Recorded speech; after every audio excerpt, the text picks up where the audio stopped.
Mr. Speaker, I assume, or I think generally that President Obama's whirlwind tour overseas can be put in one of three categories.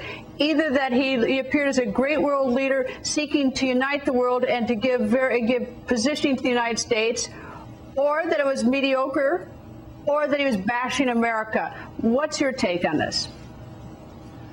Oh, I think that it was an effort on his part to appease just about everybody he ran into. I'm glad he went to Iraq today. I think that was a good thing to do. The big question I have is whether he's going to learn anything from this trip. You know, Jimmy Carter went through a period when nothing worked and he learned nothing from the experience.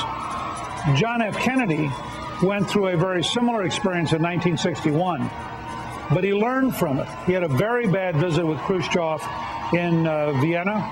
He came back home. He said, you know, this was different than I thought it was going to be. He toughened up his foreign policy. He strengthened the military.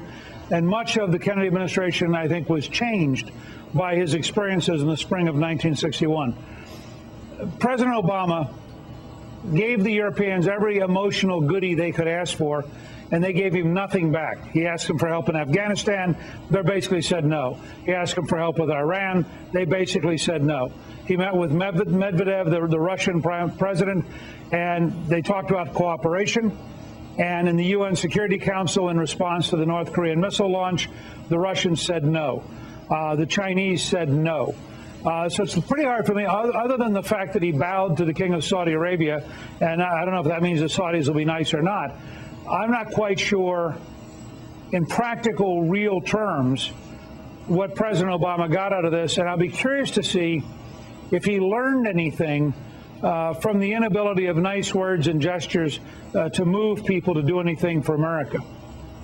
All right, you say that he got nothing, that every place he went they said no to him. Was there anything he expected them to say yes to, and does he not get some sort of credit, for lack of a better word, for establishing relationships so that he can go back and start talking with them as need be? Is there not a value to that? Well, look, I think a lot of these countries will talk to you forever while they do their own thing. The Russians are talking to him cheerfully because they're going ahead and doing what they want to.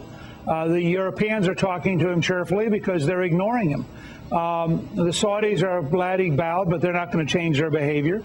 The North Koreans deliberately fired a missile as a direct insult just hours before he was going to make a speech on the need for a worldwide disarmament effort, making him, frankly, look a little silly.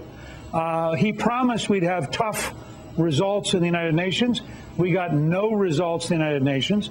So at some point you have to ask yourself, is the White House open enough to reality to understand that this trip didn't accomplish anything? Now, if they want to write it off as a good PR stunt, fine. But I do think this is not a campaign. He's not running for president. He is the president.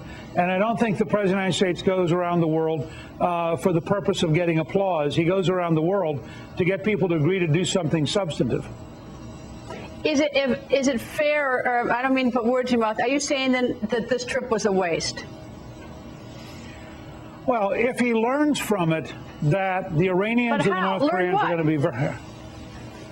Well, I think this is up to him. I mean, John F. Kennedy learned, I think in a very deep and real way, that whatever his illusions had been as a candidate, that the world was going to be much harder and the Soviets were much more dangerous.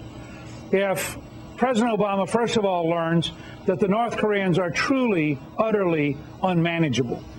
Second, that the Europeans are never going to be very much help.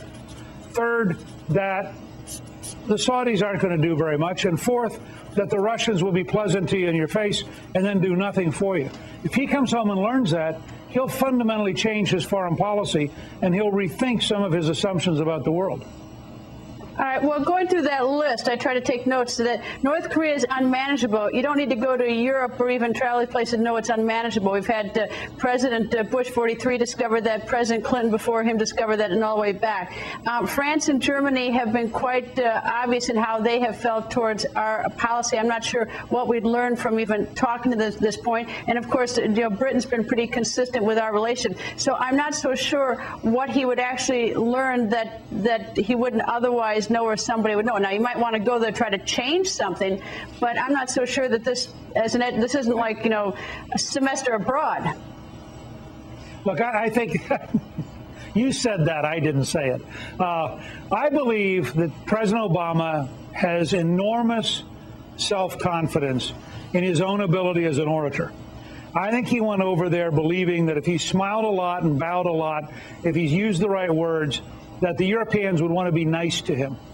And I think what he just discovered is nice doesn't get you anything. And now he's got to decide, is he going to go through the next 4 years having trip after trip where nothing happens? Or is he going to rethink his negotiating strategy and recognize that the world is a much harder place than he thought it was? I think this is a genuine moment of choice in this administration, and I think all the indications from the opening weeks are bad in terms of their ability to deal with the real world as opposed to proposed fantasies. I mean, this nuclear disarmament thing was a fantasy. And made doubly a fantasy by the North Korean reaction in firing a missile at the very time of the speech.